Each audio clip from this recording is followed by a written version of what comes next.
All right. Okay. Well, there we are.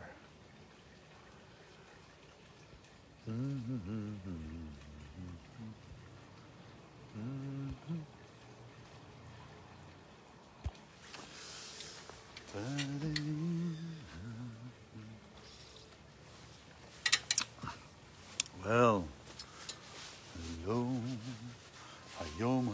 היום הזה ממש. היום נשאר היום. hello. היום הזה היום ממש. נראה איתה. והוא והיא איתנו דנו הקטנה. Let's see, can you hear me? Let's see. Yeah, there we go. I'm getting the okay that I'm being heard. I hope this engine is not going to go off pretty soon. But anyway, it does. All right. Well, there's always something, right? We're trying to do something new, and there's always something that starts in the middle. How do we deal with this? Well, almost Shabbat Shalom. It is still chilly in sunny California. And, well, so, sweetest Shabbat Shalom. Of course, the sweetest. You know, any Shabbat that is not sweet. Every Shabbat is sweet. Every creation is beautiful. So, this week, today, especially these last 3 days, and how it leads into this weekly portion of the Torah, but how it affects really us on a daily level. And this is really what I like to speak about, is how the events, either in the Torah portion or in the Torah portion, how do they relate, and how are they working with our daily life? How we can learn from that every single day. And so I want to talk about security, self-security. So like trust in ourselves, trust in the Creator, and joy, happiness, right? I'm going to go with that. So this week portion is Parashat Vayishlach, but really there are two issues that I want to see if I can get to, and that really are echoing. The story today, this portion, Jacob is going to meet his brother, Esau, after many years of not seeing one another because he's afraid. Esau wants to kill him because he supposedly stole his birthright and his blessings, which he didn't. It just Esau that didn't give a rat's ass about them, and Jacob had a shrewd mind, and he said, okay, let me see what I can get. So he got his birthrights and the gifts from his father, from Isaac, and Esau for many years has been hunting his brother and looking for him and wanted to really kill him. Now Esau, the difference between, if you don't know, Esau is this redhead guy that is just big, a hunter, an animal, likes to go out in the woods and just, you know. And Jacob was a mind guy. You know, many times it's mind over the matter. It is the wisdom over the shizdom. So here they're going to meet. Right? So what does Jacob do before he meets Esau? He sends out gifts, and this is where he's deploying three tactics. He's deploying the tactic of a gift, a prayer, and preparation for war, which in our days will translate into gifts, prayer, and practical preparation. At that time, the practicality was war. So what he did, he sent out tons of herds and sheep and camels and everything towards Esau before Esau was hitting town. And he told his disciples, or he told his helpers, just make sure to spread out all the herds and the camels and the sheep and everything. Spread them out so there is quite a bit of a distance between each herb. Why? So it'll look like there is a lot and it'll look very respected, very respectful. As he was doing that, it wasn't enough, and he also prayed. Now, when we pray, or when we are meditating, right? What do we do first, or what is the most profitable for us to do? Is first of all to be grateful, to recognize what we have, to recognize the past, right? It is recognizing what we have and what we've got, what we were given until now, because there is always someone that has it worse than we do. And so it's the gratitude. It's the gratitude that is creating this sense of security and sense of trust in the Creator, trust in ourselves, but in ourselves as a proxy, not in ourselves, me, all in my power. And I'll talk about that in a second. And so he prayed. But on top of that, he didn't just pray and sit and said, you know what, God, I'm just waiting that you will save me. I'm not doing anything. That's it. I just prayed and I sent gifts and that's it. He prepared for war in case his brother doesn't like him, doesn't like his gifts, and will. So he divided his camp into two. In case one camp is perished by his brother, there is another camp that is left. So these are the three things that we can deploy every day in our handling of things and how we're approaching things, right? When we want to talk to somebody, or when we have a conflict with somebody, how do we resolve a conflict? What I like to call the sandwich effect. It is, first of all, look to the person, see the person, what the person did, regardless of what you have. Compliment the person, look at the person's qualities. Then you can say what you need to say, and then you end with a positive quality or positive things with a person. So here Esau comes and he tells Jacob, what is all this? And Jacob is trying to be nice. He said, no, you know, brother, I want to be nice. I really recognize that you're my brother. I want us to work things out. Here, have all these. All this is for you as a token of my appreciation. These are all gifts for you, all the herds, the sheep, the camels, everything is for you. And Esau said, no, I don't need that. You can keep that. I have tons. You can keep it. I have a lot. And Jacob says, no, that's okay. I was blessed. I have everything. And this is where I want to focus on. Esau said, I have a lot. I don't need it. Jacob said, I have everything. The difference between I have a lot to I have everything. When somebody is only here, only in the physicality, only in about making another buck, it doesn't care how the other person thinks. Doesn't care about connections, doesn't care about anything else, doesn't care about what the other person may feel or may go through. He just wants, or that person wants to make a buck, wants to make money. I'm here to make money. I don't care. I don't give a rat's ass. I'm going to make money. It is all about me, the person, and usually people in that, usually people who are focusing only on that also are looking at a sense of it is all about me, my power, my might, my ability. And so that is never enough. You have a lot, but you always want more because it's never enough.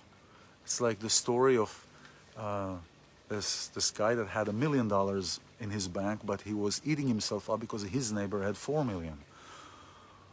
On the contrary, this couple that they hardly can finish the month, that every month they end up with a deficit, and this month they broke even, and they're happy because they may have even $100 in their bank account, and they are thrilled, they're excited because they have everything. They have each other, and they have everything, and they receive, and they feel enriched. And so this is the difference of of this physicality mentality between I have everything to I have a lot. And when I have a lot, I always want more. You know, I always, you know, there is the sentence where the grass is greener, the neighbor's grass is greener. That is true many times. But many times also the grass is synthetic. It is not real. So we may see something and we may say, wow, that person has so much. But I don't have that. And that is the mentality of the physicality. If I'm looking only at getting more, acquiring more stuff, money, stuff, physical stuff, or if we take it to relationships, you know, look at social media. Social media, every time in social media, what we see in social media, this is really something that came up in the last week in relation to other talks that I had. What we see is a sliver of the scene of a person's life. It's a sliver, it's only a sliver. What we see on social media, what somebody posts, is a fraction of a moment of their movie. So our life, our entire life is a scene of an entire movie that we don't see it. We didn't write a script, right? But all our life, whatever we live, 120 years, may everyone receive 120 years of life. That these 120 years are a scene of a movie, of an entire movie that we don't see yet. So what we see on social media, of what other people post, what other people say, and we think this person is happy, this person is living a glamorous life, this person is just having the blast of their life, and I'm sitting here and I'm not good enough, and I'm not producing, and I'm not doing this, and I'm not doing that.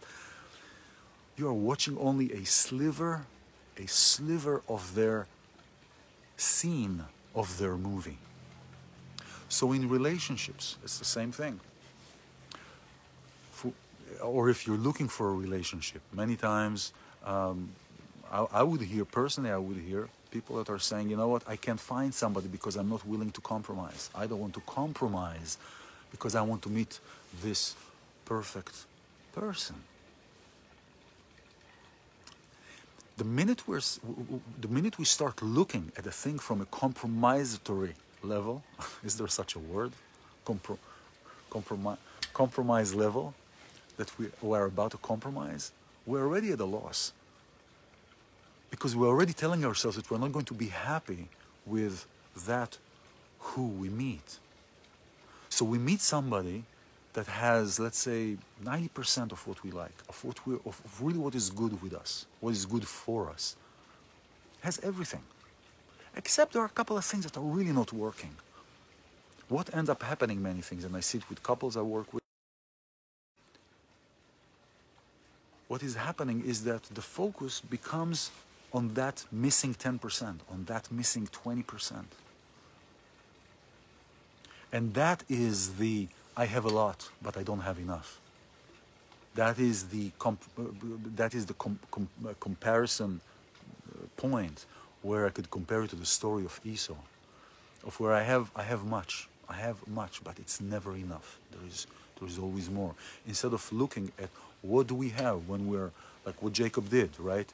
The prayer, the gift, the prayer section, when we're praying, when we're meditating, gratitude for what we have, for the past, for everything that we have.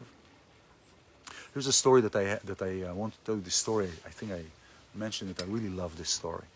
It's this guy comes to his teacher, and he asks him, to his rabbi, his teacher, anybody who is inspiring to him, what's the difference between love and marriage? Right? If you know that story, don't raise your hand. All right? What's the difference between love and marriage? And the teacher tells him, meet me tomorrow on the dirt road between the cornfield and the wheat field. Tomorrow at noon. Meets him there, the student and the rabbi. The rabbi tells him, you see this wheat field? I want you to go through this wheat field. I want you to give me the best wheat that you'll find. But you have to go in a straight line. You can't go back. If you missed that wheat, you can't go back. So the guy walks in, the student walks in, finds the first wheat, and the first wheat is delicious. It's nice and juicy and beautiful and colorful and everything is. He's going to pick it up, but he says, wait, I have a whole field. Let me continue a little bit. As he continues, the second wheat and the third wheat, the second wheat is okay, but is not as like the first one. As he continues, those wheats become dry, become small, brown. They're not really that great. He leaves the field very disappointed, comes back to the teacher and says, I should have taken that first wheat, you know. So the teacher tells him, okay, now go to the cornfield and do the same thing. Get me the best corn that you find, but remember, you cannot go back. Once you go straight, if you pass a certain corn, you cannot go back. So the student does the same thing.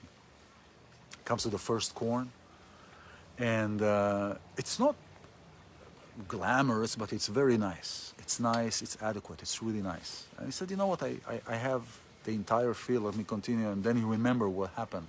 So he picked that corn, turned around, went back to his teacher and told him, this is the corn that I think is the best, and I know that this is the best corn in the entire field. And this is the thing. When we see something that makes us happy, that puts us in a place where we are connected to parts of ourselves that we've never experienced before, to parts of ourselves that show us these places that we've never touched before, especially if they put us through challenges, because it is through challenges that we grow. It is not only when we're comfortable. Now, I'm not saying that we shouldn't be comfortable. It is really nice to be comfortable sometimes, and to, as we say in Hebrew, rest on leaves, on the leaves, on bay leaves.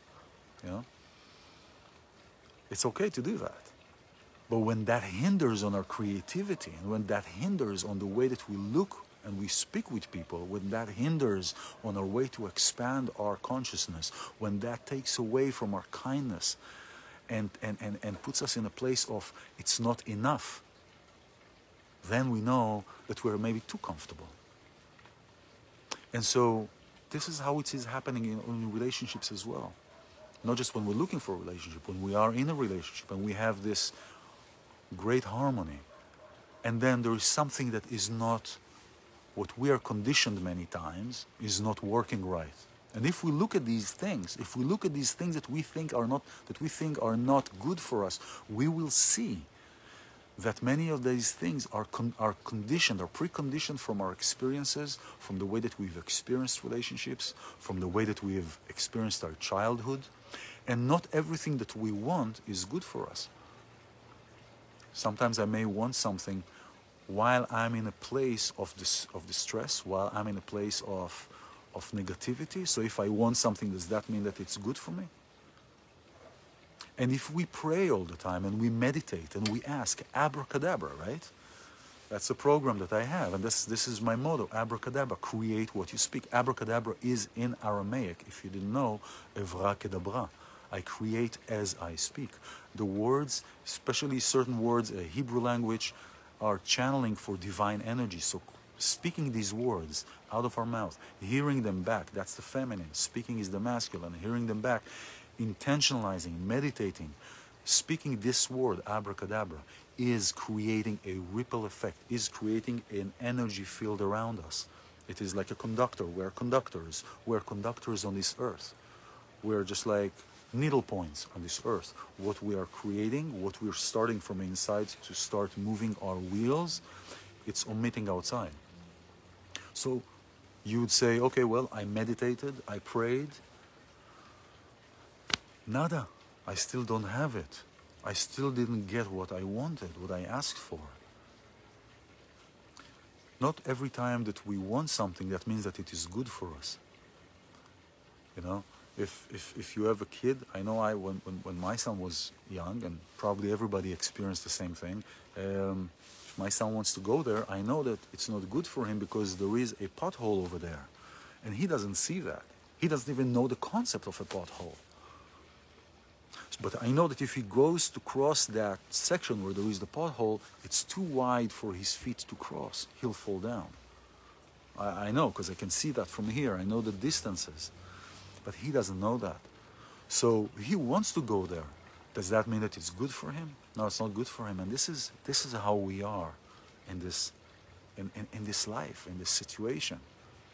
Sometimes what we want is not good for us because we may not be aware of the situation where we are. It is the place that we inhabit where the will arises from. The will arises from the place of a need. If we don't need something, it doesn't arise. We don't. The desire, that desire wheel, when we're starting, no, I want this, I want this, I want this, comes from a place of lack, from a place of a need. So it is really, I mean, there are so many ways to look at that. To look at, is this thing good for me? And the first thing to look at it is, what is the end result? What is the possible end result? We can control only what we can do. We cannot control really the end result.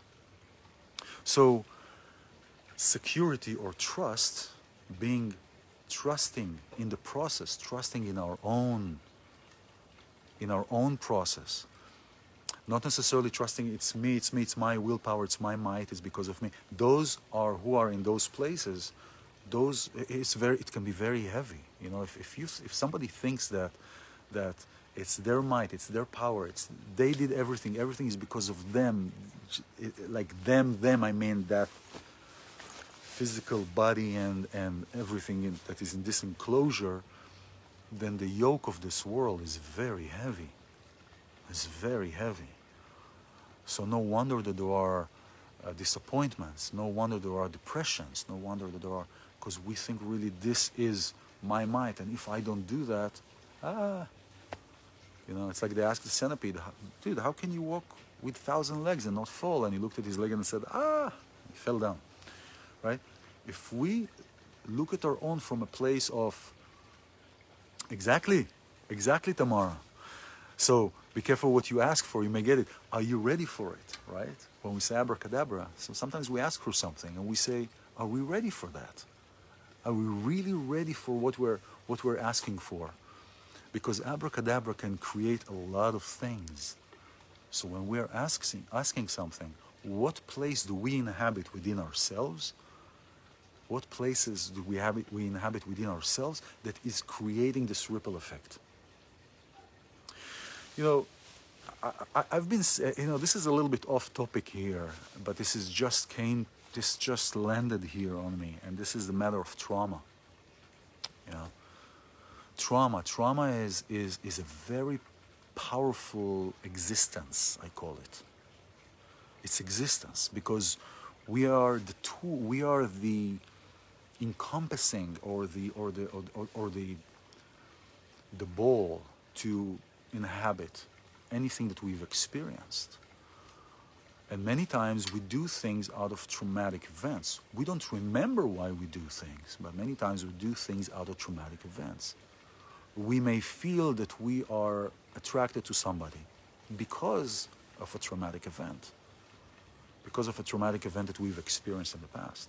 So this is another example of when I ask something, what place within myself am I inhabiting that I'm asking all these things for?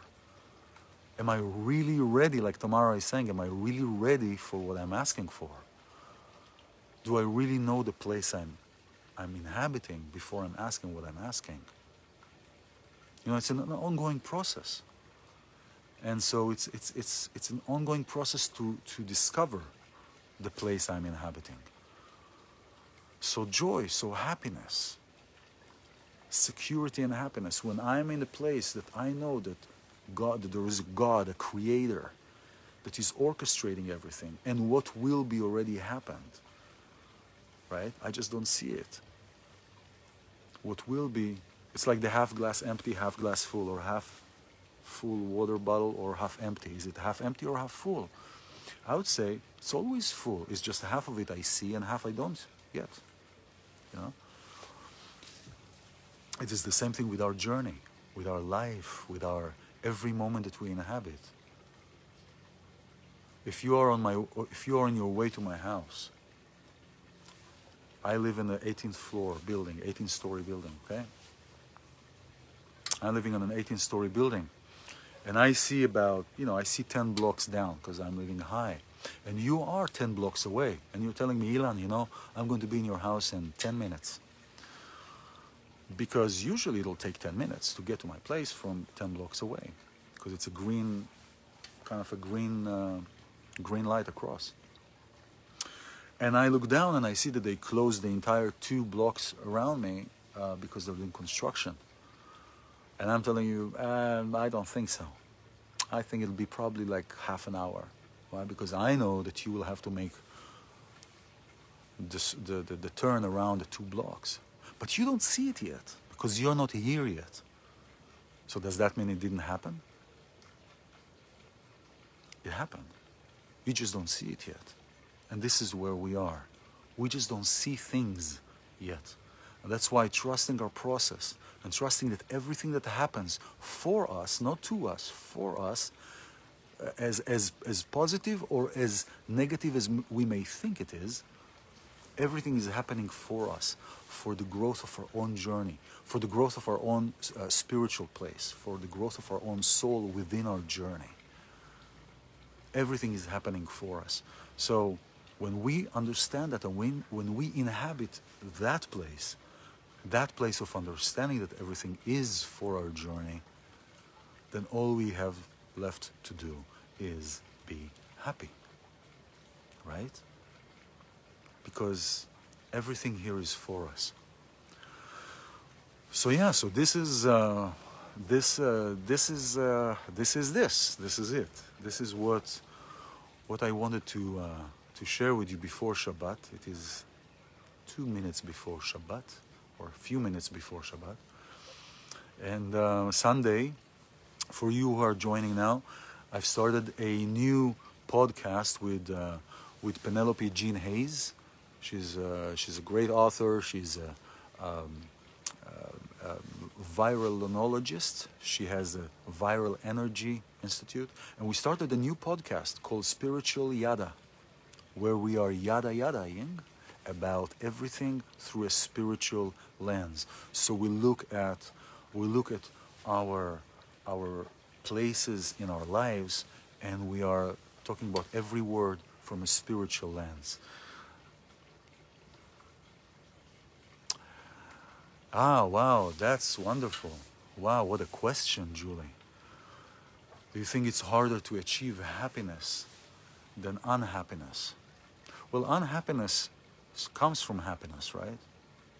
I'm happy, but now I'm unhappy. I would say happiness is, well, I understand what you mean, but now I think I'm playing on words and stalling.